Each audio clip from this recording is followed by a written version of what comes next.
नमस्कार दोस्तों, स्वागत है मेरे चैनल शिवानी क्लासेस में। आज ही हमारी क्लास 12th है, लेकिन क्लास शुरू करने से पहले मैं आप सबको बहुत ही बधाई देना चाहूँगी कि जो हमारा यूपीपीएससी आरओ का पेपर था वो कल शाम को जो योगी जी ने ट्वीट किया उससे पता चला कि हाँ, ये हमारा पेपर कैंसिल हो चुका है। और ये सब सिर्फ और सिर्फ आप लोगों की कॉन्स्टेंट मेहनत और जो आप लोगों ने ये एकता दिखाई उसके चलते हुआ है। तो आप लोगों को बहुत बहुत बधाई और बहुत बहुत धन्यवाद कि ऐसा हुआ है। अब पेपर जो कि हम माने कि योगी जी ने कहा है कि 6 महीने के अंदर अंदर करवाया जाएगा, लेकिन जो अमर उजाला के हिसाब से हमें पता चल रहा है, जो सूचनाएं आ रही हैं कि 6 मई को होने के आसार हैं इस पेपर के। तो आप बिल्कुल भी एकदम ऐसा मत समझिएगा कि अरे आराम से अब हम करेंगे पेपर, तो 6 मई को है या जून में हो सकता है, जुलाई में हो सकता है, तो अभी तो हम एकदम ऐसा आराम से पढ़ेंगे। तो ऐसा कुछ भी नहीं है। आप अच्छे से पढ़ते रहिए, जैसे आप पढ़ाई कर रहे थे पहले वैसे ही अभी भी आप पढ़ाई करते रहिए, क्योंकि इस बार पेपर हो सकता है कि थोड़ा और डिफ़िकल्ट भी आ जाए।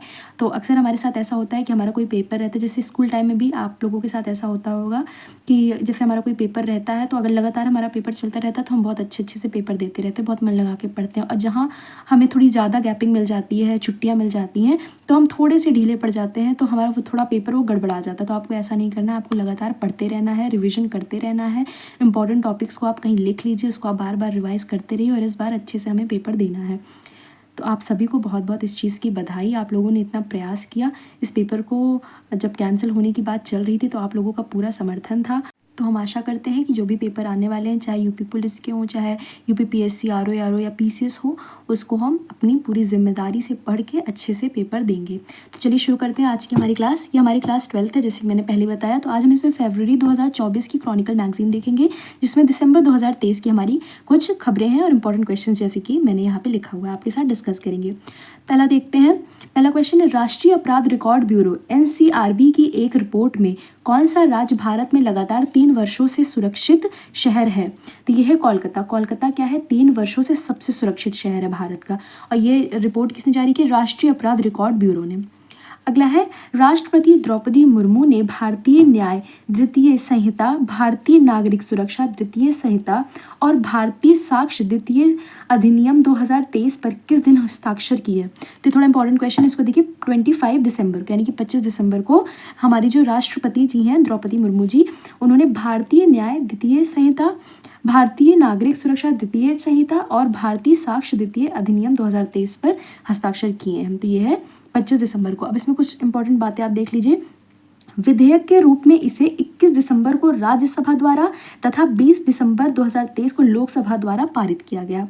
इस चीज़ को, जो तीनों हैं, इनको जो है विधेयक के रूप में 21 दिसंबर को राज्यसभा द्वारा पारित किया गया है और 20 दिसंबर को लोकसभा द्वारा पारित किया गया है।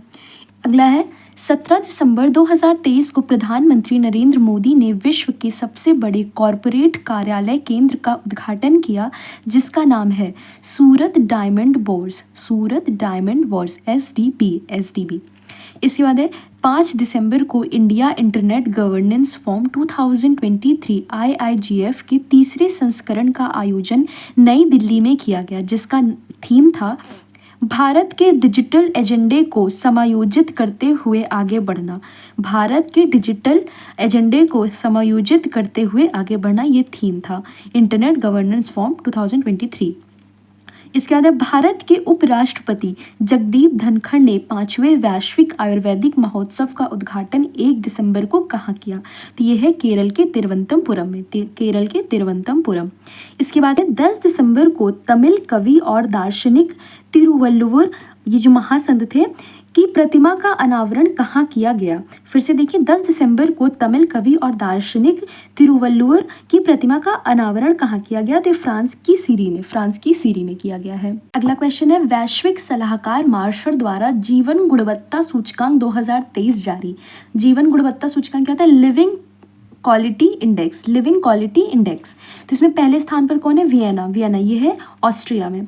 उसके बाद भारत के शहर जो हैं, भारत के शहरों का स्थान है, ये 6 शहर हैं इसमें स्थान क्या है? 153 जो है वो हैदराबाद का। हैदराबाद 6ठी बार जो है इस स्थान पर आया है भारत के शहरों में ये। उसके बाद है 154 पे कौन है? पुणे है। 161 में चेन्नई, 164 पे मुंबई, 170 पे कोलकाता, 172 पे नई दिल्ली। तो ये लिविंग क्वालिटी इंडेक्स यानी कि जीवन गुणवत्ता सूचकांक में ये रैंकिंग है। पहले पे वियना, उसके बाद भारत के सारे शहर हैं।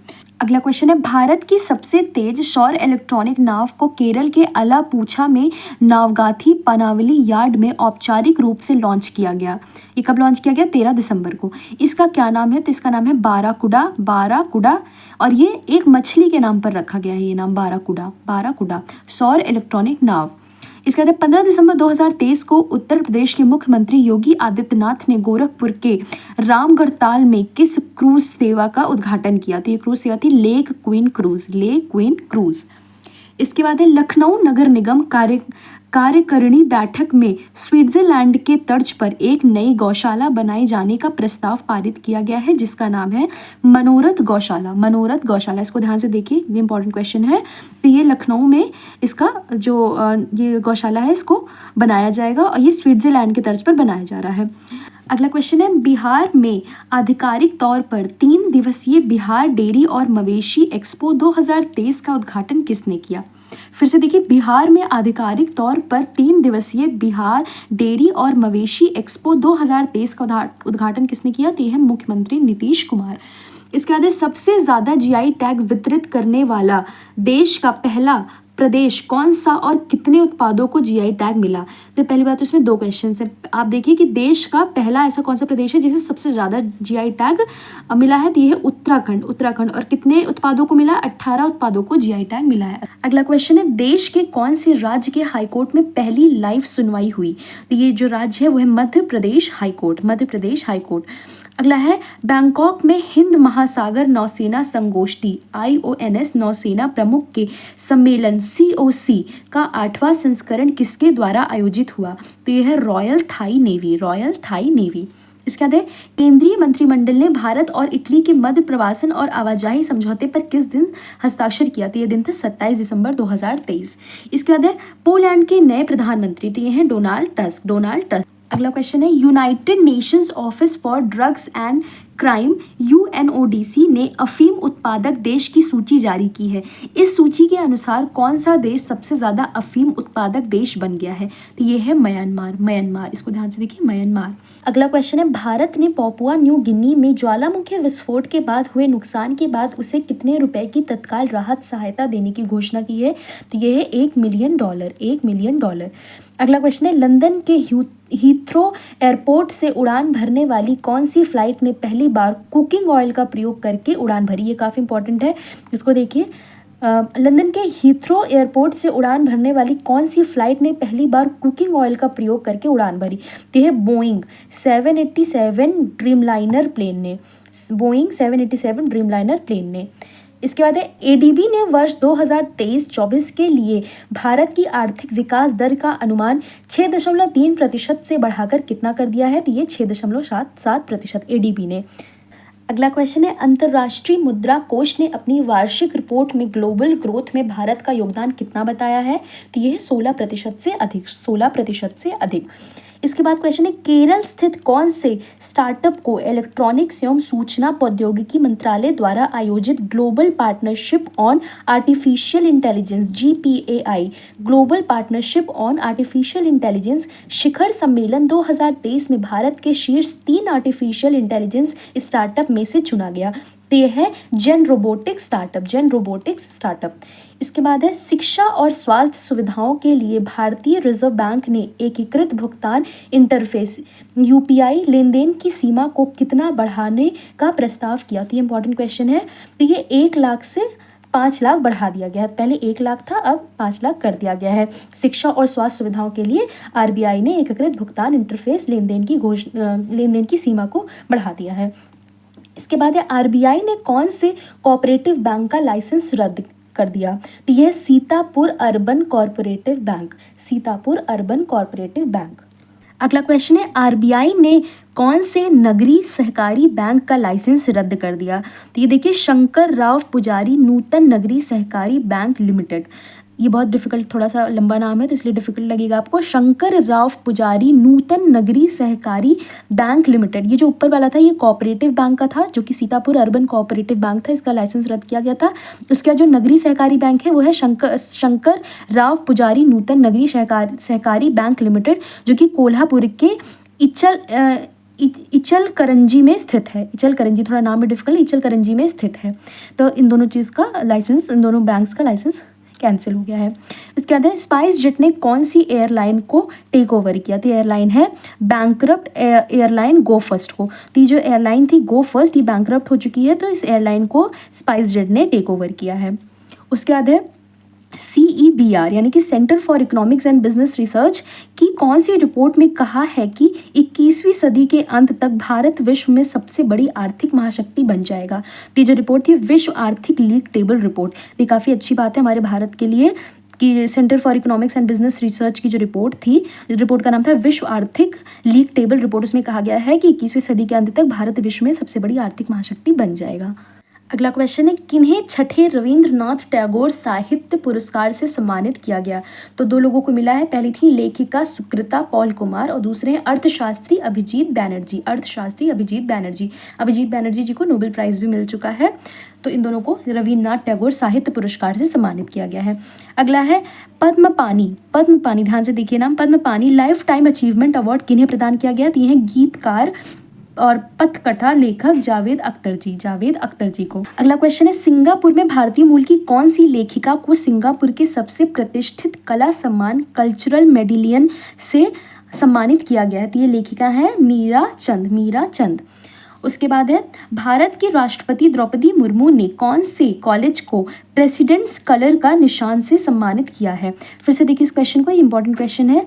भारत की राष्ट्रपति द्रौपदी मुर्मू ने कौन से कॉलेज को प्रेसिडेंट्स कलर का निशान से सम्मानित किया है? तो ये है सशस्त्र बाल चिकित्सा कॉलेज AFMC, AFMC।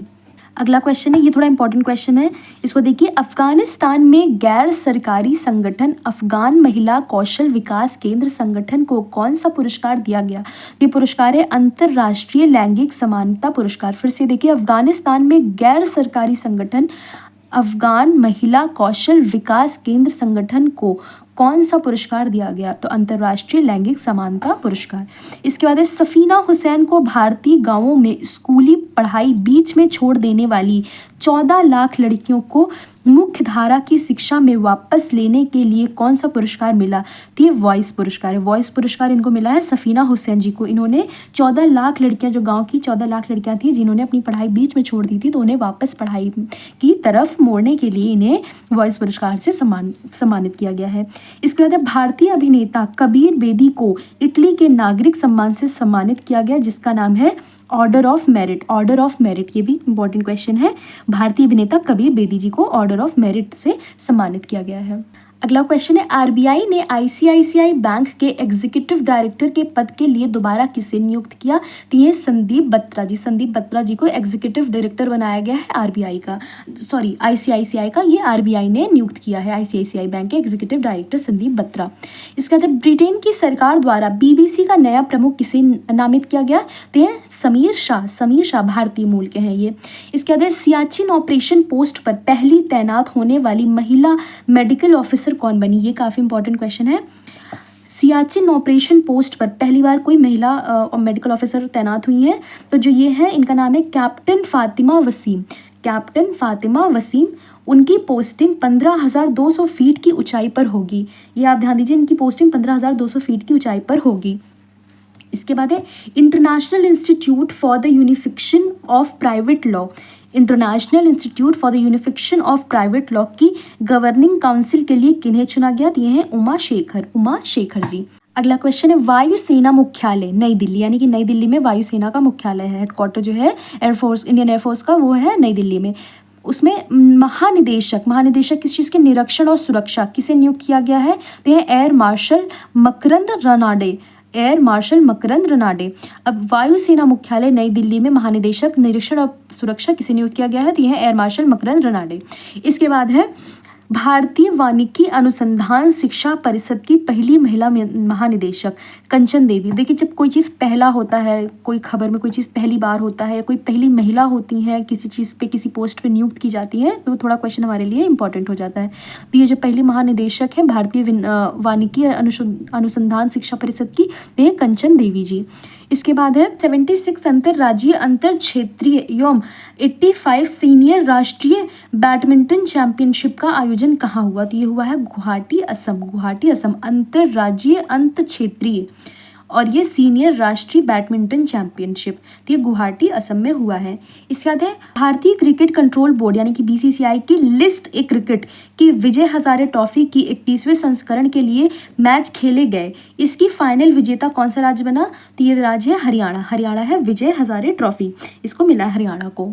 अगला क्वेश्चन है भारतीय मुक्केबाजी महासंघ के तत्वाधान में पुरुषों की 7वीं राष्ट्रीय मुक्केबाजी चैंपियनशिप कहाँ संपन्न हुई? तो ये हुई है शिलोंग में।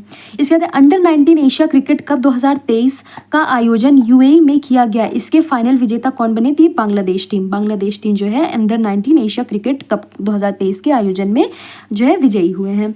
इसके बाद ये आखिरी क्वेश्चन है हमारा, प्रमुख पर्यावरण वैज्ञानिक, इंजीनियर और लेखक जिनका हाल ही में केरल के एर्नाकुलम में निधन हुआ है, उनका नाम क्या है? तो ये है पी.ए. रामचंद्रन। और ये क्या थे? प्रमुख पर्यावरण वैज्ञानिक, इंजीनियर और लेखक थे। और इनका जो देहांत हुआ है वो केरल राज्य में हुआ है, तो इनका नाम है पी.ए. रामचंद्रन।